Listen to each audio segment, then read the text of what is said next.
Today we have the 2020 BMW 4 Series. This vehicle has done just over 53,000 miles. It has an automatic transmission and a petrol fuel type.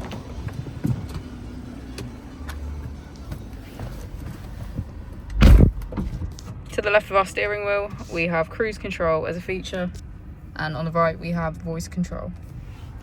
On our screen we can access media and radio, communication, navigation, connected drive, my vehicle, and notifications.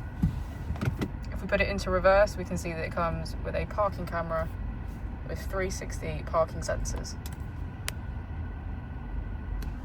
Just below we have our dual zone climate control with heated seats on either side.